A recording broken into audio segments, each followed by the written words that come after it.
तो hey guys, welcome to my YouTube channel myself Akash. और आज की वीडियो की इस टॉपिक में मैं आपको एक रोड मैप बताऊंगा, एक फ्रंट एंड डेवलपर बनने का रोड मैप, कि आप किस तरीके से एक फ्रंट एंड डेवलपर बन सकते हो, क्या क्या टेक स्टैक सीखनी होती है इसमें, कितने टाइम लगते हैं एक ओवरऑल टेक स्टैक सीखने में, ये सारे चीज़ों के बारे में इसमें डिस्कस करूँगा। और ये जो मैं रोड मैप आपको बताऊँगा वो इस टाइम के अकॉर्डिंग बेस्ट है, और इतनी चीज़ें सीखनी होंगी आपको एक फ्रंट एंड डेवलपर बनने के लिए। ठीक है, 2025 में आप कैसे एक फ्रंट एंड डेवलपर बनोगे वो मैं आपको डिटेल में इसमें बताने वाला हूँ।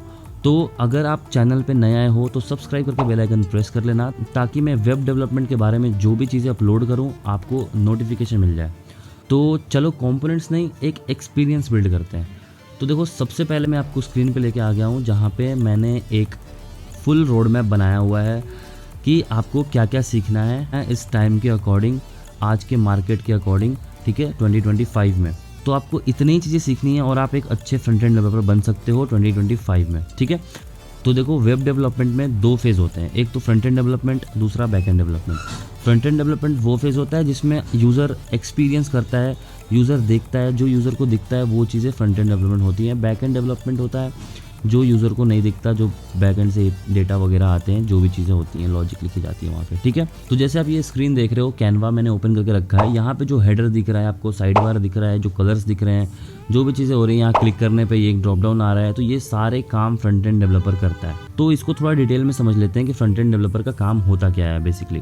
तो यहाँ पे देखो, फ्रंट एंड डेवलपर का काम होता है यूआई डिज़ाइन करना, उसको रिस्पॉन्सिव करना। रिस्पॉन्सिव मतलब कि आप किसी भी डिवाइस में जो वेबसाइट बनाया है फ्रंट एंड डेवलपर ने, उसको आप देख सको, वो फ़ोन हो, टैबलेट हो, या लैपटॉप हो, या बिग स्क्रीन हो। एपीआई इंटीग्रेशन करना, जो भी बैकएंड से डेटा आ रहा है उसको इंटीग्रेट करके फ्रंट एंड में दिखाना, वो भी काम होता है। वेबसाइट को इंटरेक्टिव करना और उसके परफॉर्मेंस को इम्प्रूव करना, ये फ्रंट एंड डेवलपर का काम होता है। ठीक है, अब फ्रंट एंड डेवलपर या बैक एंड डेवलपर या फुल स्टैक डेवलपर, तीनों को सीखने में से पहले आपको कुछ बेसिक्स इंटरनेट के बारे में जानना होता है, जो मैं आपको बता देता हूँ कि आपको ये चीज़ें बस पढ़ लेनी है कोई भी डेवलपमेंट शुरू करने से पहले। तो देखो, यहाँ पे मैंने लिख रखा है how internet works. Internet basics में आपको क्या क्या सीखना है, हाउ इंटरनेट वर्क्स, कैसे वर्क करता है, HTTP HTTPS के बीच में डिफरेंस क्या है, डोमेन और होस्टिंग क्या होता है, DNS और IP क्या होता है, हाउ वेबसाइट ओपन, कैसे एक वेबसाइट ओपन होता है जब भी हम कहीं पे भी सर्च करते हैं www. वेबसाइट का नाम, और इंटर हिट करने के बाद या सर्च पे क्लिक करने के बाद पूरा वो प्रोसेस क्या होता है, फ्लो क्या होता है, उसके बारे में थोड़ा देख लेना।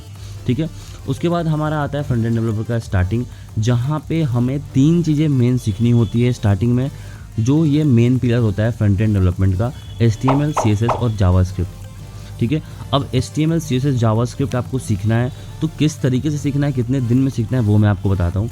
देखो, HTML अगर आप सीखने बैठते हो तो कोई भी एक ट्यूटोरियल ले लेना, वहाँ से आप सीखना शुरू करना। अब क्या है कि HTML जब सीखने जाओगे तो बहुत सारी टॉपिक्स होती हैं जो सारे एलिमेंट्स को बताते हैं, लेकिन हमें सारे एलिमेंट्स को यूज़ नहीं करना होता है हर जगह पे।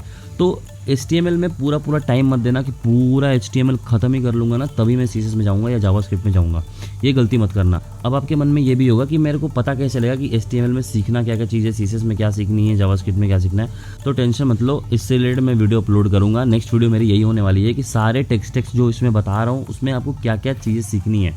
ठीक है, टाइम ज़्यादा पास नहीं करना है, सिर्फ वही चीज़ सीखनी है जो आपको इंडस्ट्री में वर्क हो उसका। तो आपने HTML सीखना है, 10 दिन ले लेना और एक प्रोजेक्ट बना लेना। सबसे मेन चीज़ सुनो, बहुत जन क्या करते हैं कि सिर्फ यूट्यूब पे वीडियो देखते हैं, मस्त लिखते हैं, नोट्स बनाते हैं, देख के वर्क कर लेते हैं। ठीक है, लेकिन आपको सबसे बड़ी चीज़ है कि प्रोजेक्ट बनाना पड़ेगा। बिना प्रोजेक्ट के आप फ्रंट एंड डेवलपमेंट को सीख नहीं सकते हो। ठीक है, सोचोगे कि मैं नोट्स बना लिया, ट्यूटोरियल देख लिया, रट्टा मार लेता हूँ, ठीक है, तो उससे नहीं होता है। HTML सीखा आपने, एक प्रोजेक्ट बनाओ, बेसिक फॉर्म बना लो एक। उसके बाद CSS सीख रहे हो, CSS आ जाओ, सेकंड CSS सीखना है हमको। CSS सब सीखोगे तो HTML CSS दोनों मिक्स करके एक प्रोजेक्ट बना लो। ठीक है, उसके बाद आता है जावास्क्रिप्ट थर्ड में। जावास्क्रिप्ट जहाँ से हमारा लॉजिक सिस्टम शुरू होता है, जहाँ से आपको लॉजिक्स लिखनी शुरू होती हैं। अब मैंने वर्क नहीं बताया। देखो, HTML क्या करता है कि हमारा एक ब्लूप्रिंट स्ट्रक्चर तैयार करता है। जो भी हम वेबसाइट बनाते हैं, कि दुनिया में जो भी वेबसाइट बनी हुई है सारे के सारे का बेसिक जो स्ट्रक्चर है HTML से बना हुआ है।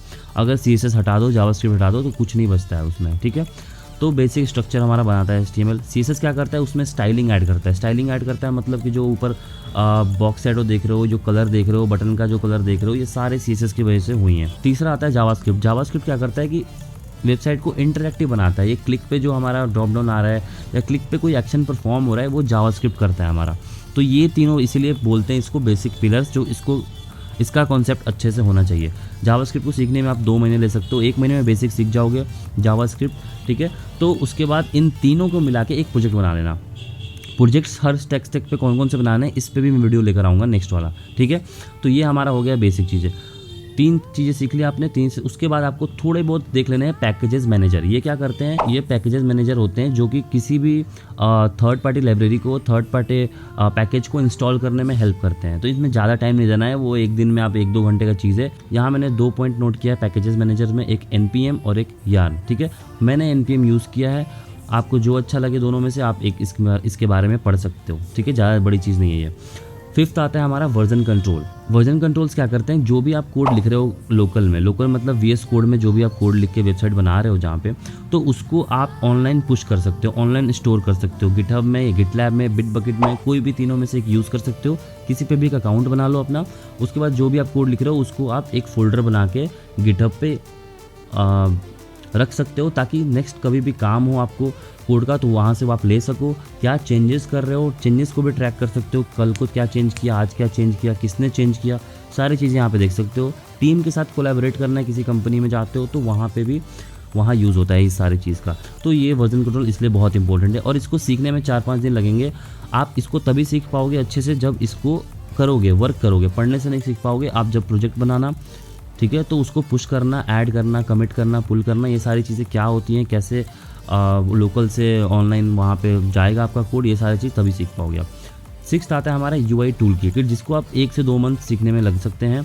यहाँ पे 2 टूल किट का मैंने नाम लिखा है, रिएक्ट और एंगुलर। रिएक्ट जावास्क्रिप्ट का लाइब्रेरी है और एंगुलर एक फ्रेमवर्क है गूगल की तरफ से, ठीक है। आप दोनों में से कोई भी सीख सकते हो। मैं रिएक्ट पे काम करता हूँ, मैं एक रिएक्ट JS डेवलपर हूँ, तो मैं रिकमेंड करूँगा कि रिएक्ट से स्टार्ट करो। अब आप सोचोगे कि जब HTML पढ़ा, CSS पढ़ा, जावास्क्रिप्ट पढ़ा, तो जावास्क्रिप्ट जब इंटरेक्शन भी कर रहा है, सारी चीज़ें हमारे उन तीनों चीज़ें से हो रही हैं, तो फिर रिएक्ट क्यों आया? रिएक्ट इसलिए आया कि ये थोड़ा एडवांस लेवल पे UI को क्रिएट करने में हेल्प करता है।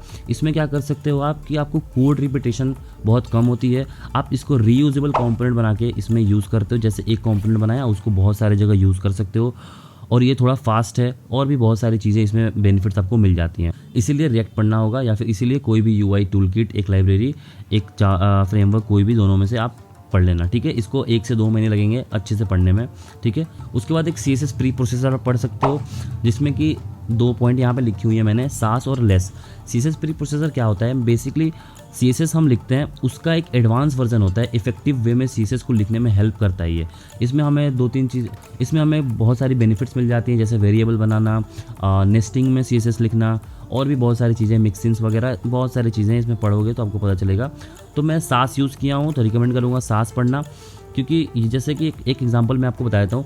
CSS जैसे लिख रहे हो आप, तो CSS में एक डिव बनाया आपने, उस डिव के अंदर H1P बनाया, या फिर बहुत सारे एलिमेंट्स बनाए एक डिव के अंदर, तो सारे को एक क्लास नेम देना पड़ता है, और CSS में सारे क्लास नेम को अलग अलग टाइप से लिखना पड़ता है।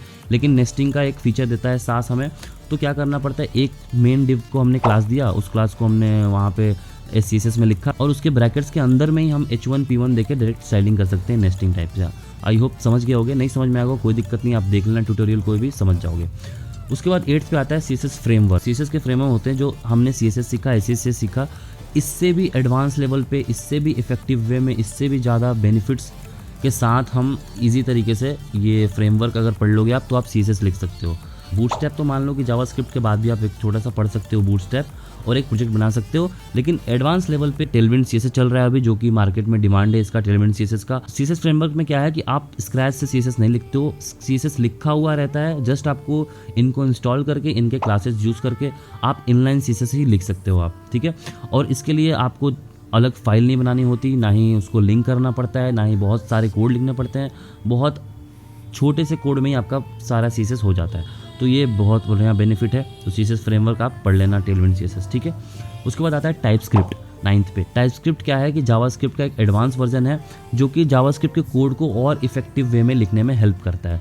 टाइपस्क्रिप्ट एक स्ट्रिक्ट लैंग्वेज है, जैसे कि इसमें टाइप का यूज़ हुआ है। इसमें क्या है कि टाइप का यूज़ करके हम और स्मार्टर वे में कोड लिखते हैं और बग फ्री कोड लिखते हैं इसमें।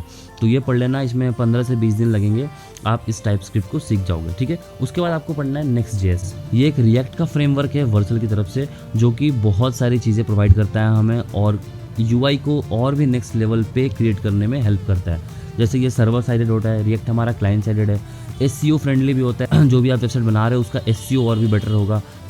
राउटिंग है वो बिना किसी एक्सटर्नल पैकेजेस के इसमें होते हैं। राउटिंग मैं बता देता हूँ शॉर्ट वे में। यहाँ पे मैं React.js का ही ओपन कर लेता हूँ वेबसाइट।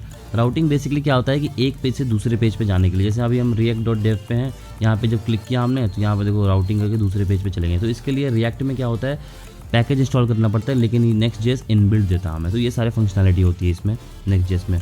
ऑब्वियस सी बात है, ये फ्रेमवर्क है तो इसमें फंक्शनैलिटी ज़्यादा रहेगी, बेनिफिट ज़्यादा रहेंगे। उसके बाद 11th में मैंने रखा है डिप्लॉयमेंट। अब जब सारी चीज़ें आप कर लोगे, जब HTML CSS से प्रोजेक्ट बना लोगे, ठीक है, उसको जब आप गिटहब पे भेज दोगे, ठीक है, फोल्डर बना के, तो उसके बाद आता है डिप्लॉय। डिप्लॉय मतलब कि आप किसी वेबसाइट को जो लोकल में आपका उसको डिप्लॉय करो ताकि कोई ऑनलाइन देख सके। जैसे मेरा एक पोर्टफोलियो है वो मैंने बनाया, उसको डिप्लॉय किया मैंने नेटलीफाई पे। तो मैं आपको दिखाता हूँ, ये देखो ये लिंक है मेरा, इसका नेटलीफाई यहाँ पे यूज़ हुआ है। तो नेटलीफाई पे मैंने इसको डिप्लॉय किया ये, और ये मैंने React.js से बनाया है, तो देख सकते हो। तो ये चीज़ें हैं, इसको यूज़ करके आप ऑनलाइन डिप्लॉय कर सकते हो अपने कोई भी वेबसाइट को जो आपने बनाया है लोकल में। गिटहब आता है, गिटहब पे भी कर सकते हो, नेटलीफाई पे कर सकते हो, वर्सल पे कर सकते हो। 3 चीज़ें होती हैं, लेकिन मैं नेटलीफाई और वर्सल यूज़ किया हूँ, तो मैं रिकमेंड करूँगा नेटलीफाई और वर्सल पे इसको डिप्लॉय करो। तो ये ओवरऑल एक रोड मैप हुआ एक फ्रंट एंड डेवलपर बनने के लिए 2025 में। क्या आपको नीड है, कितना नीड है, मैं आपको बता दिया। इतना ही पढ़ना है आपको एक अच्छा फ्रंट एंड डेवलपर बनने के लिए। और ये फाइल मैं आपको दे दूंगा डिस्क्रिप्शन में लिंक, वहाँ से आप डाउनलोड कर लेना, ठीक है, कि क्या पढ़ना है, कैसे पढ़ना है, तो क्या पढ़ना है और कितने दिन में कंप्लीट होना है। देखो टाइम वेरी कर सकता है पर्सन टू पर्सन। मैं एक चीज़ बता दूं आपको, क्योंकि जो मैंने यहाँ पे डेज़ लिखे हैं, मंथ्स लिखे हैं, तो कोई पर्सन जल्दी अडेप्ट करता है, कोई पर्सन थोड़ा आराम से अडेप्ट करता है, तो उस पर वेरी कर सकता है। तो ऐसा नहीं है कि 10 दिन बोला है मैंने तो 10 दिन में ही ख़त्म करो, 12 दिन ले लो लेकिन अच्छे से ख़त्म करो। तो नेक्स्ट वीडियो मेरी रहेगी कि हर टेक्स्ट पे क्या पढ़ना है आपको और उसमें क्या प्रोजेक्ट बनाना है, इन दोनों पे वीडियो में बनाऊंगा, ठीक है। तो आई होप गाइस कि आपको मेरी ये वीडियो पसंद आई होगी। ये मेरा फर्स्ट वीडियो है चैनल का और मैंने ट्राई किया कि थोड़ा मैं अच्छे से आपको डिलीवर कर पाऊँ जो भी चीज़ें मुझे पता है। तो मेक श्योर कि वीडियो को लाइक कर देना, शेयर कर देना, कमेंट कर देना, ताकि मेरे को मोटिवेशन मिले और मैं ऐसी वीडियोज़ लाता रहूँ। तो आज की वीडियो में इतना ही, मिलते हैं नेक्स्ट वीडियो में, तब तक के लिए बाय बाय, टेक केयर।